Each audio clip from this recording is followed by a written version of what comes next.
እንደሚታወቁት ጦርነት ከጀመረ መደበኛ ጦርነት 3 እና 4 ዓመታት አስቆጥረናል። ስለዚህ በዚህ ጦርነቱ ሳንጠፋ ጠላቶቻችን እንደሚፈልጉት ሳንሆን እዚህ ያደረሰን አምላካችን የማርያም መድኃኒዓለም ኢየሱስ ክርስቶስ ወይም አላህ ክብር ለእሱ ይሁን። ምክንያቱም በጣም ብዙ ዋጋ ከፍሏል። ከዛ ውጪ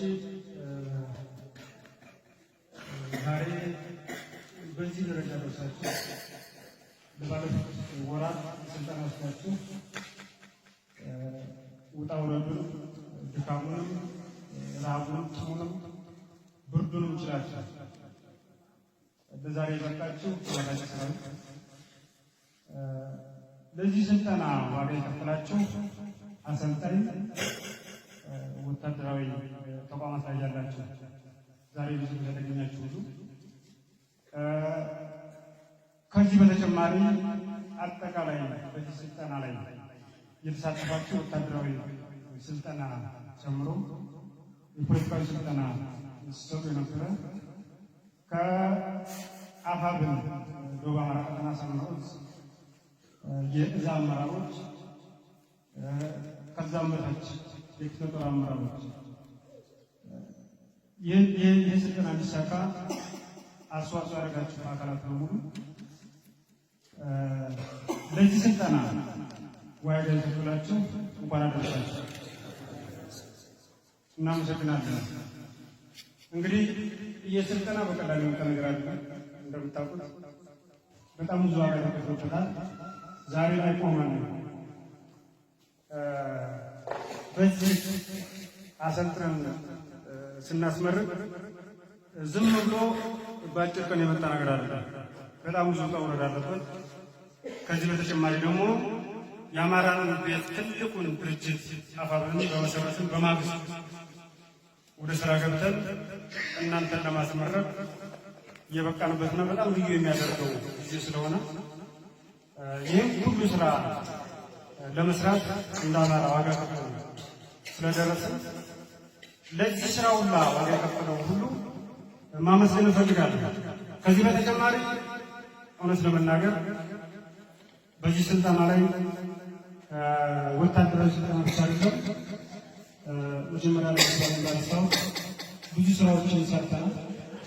ይህ ሰራዊት የሚጠበቅበት በጣም ብዙ ነገር አለ። የአማራ ሕዝብ አደራ ያለው የአማራ ሕዝብ ደግሞ እንደምታውቁት በተለይ ለባለፉት 20-30 ዓመት እና ከዛ በላይ ዋጋ ሲከፍል የነበረ ነው።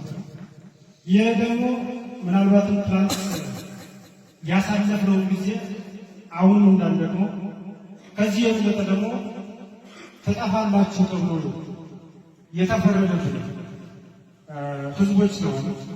በዚህ ልክ ዋጋ የከፈል ነው ያቀል ነገሩ ደግሞ ከዚህ የተሻለ ስራ ሰርተን መንግስት ነኝ በሚል የአማራ ህዝብ ከዚህ ላይ ማጥፋት አለብኝ ብሎ ስርዓታዊ የሆነ ዝግጅት አድርጎ እኛን እያጠፋለ እስከዛሬ የመጣንበትን ባህል፣ ወግ፣ እሴት፣ ቋንቋ ከአሁን በኋላ እዚህ ላይ ማየት አልፈልግም የሚል ኃይል ምናልባትም የዳግም ስራ አስፈጻሚ አገዛዝ በኩል የብልጽግና ገዢ እና ተከታዮቹ ዛሬ እያየ ነው። ምናልባት ትናንትና በዚህ ደረጃ የምንጠብቀው ሰዓት ነበረ። ባልነቃንበት ሰዓት አማራ ወጥቶ ወርዶ ሀገርን ያቆየ በስርዓተ መንግስት ግንባታ በጣም ብዙ ዋጋ የከፈለ በኪነ ጥበቡ በጣም ብዙ ዋጋ የከፈለ እንደ ሀገር ብቻ ሳይሆን እንደ ዓለም አገርን ከጠላት አገርን ከቅኝ ግዛት ተከላክሎ ያቆየ ህዝብ እንደምታውቁት ዛሬ ላይ ታውጆብን መዋቅራዊ ስራ እየተሰራ ከውጭም ከውስጥ ጠላታችን በዝቶ እንጠባጠበት የብልጽግናው አገዛዝ ከአሁን በኋላ ምናልባት ህዝባዊ በሆኑባት እኛ ግንባር ቀደም ሆነን ይህን ነገር ለማስፈጸም እንገደዳለን ማለት ነው።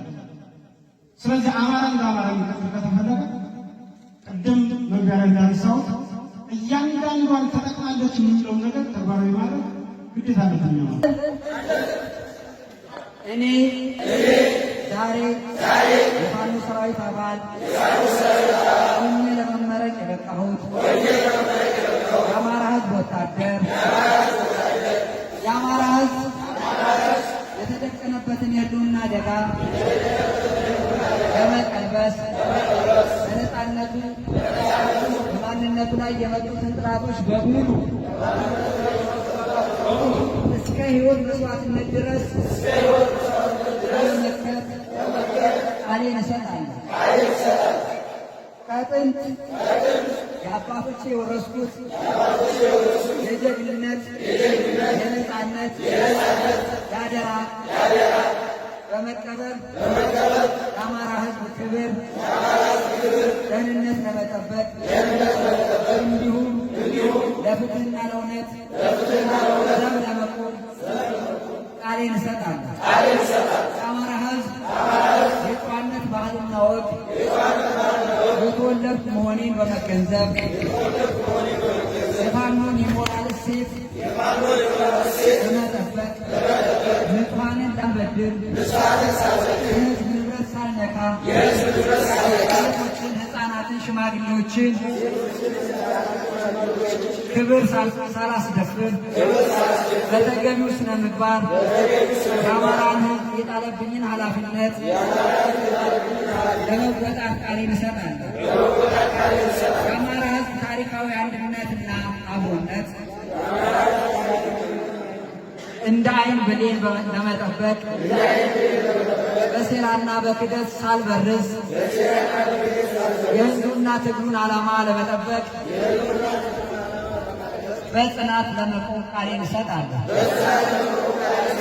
የፋኖ ሰራዊት ስነ ምግባር እና የአመራሮችን ትዕዛዝ ያለምንም ማንገራገር በብቃት ለመፈጸም ቃሌን እሰጣለሁ። ይህንን የገባሁትን ቅዱስ ቃል ባጣ የወጣሁበትን የህልውና ዓላማ ብክት የሕዝብ አደራ ብበላ የአማራ ሕዝብ ይቅር አይበለኝ። የአማራ ሕዝብ እምነትና ምርቃት ይገኝ። የታሪክ ተወቃሽና የትውልድ መሳለቂያ ልሁን። በዚህ ትግል የተሰዉ ወንድሞችና እህቶቼን አጥንት እሾህ ሆኖ ይውጋል። ደማቸው የህሊና ዕረፍት ይንሳል። ይህ ለአማራ ሕዝብ ክብር ለሰማዕታቱ ይሁን። ሁላችን በተባበረ ክንዳችን አመሰግናለሁ።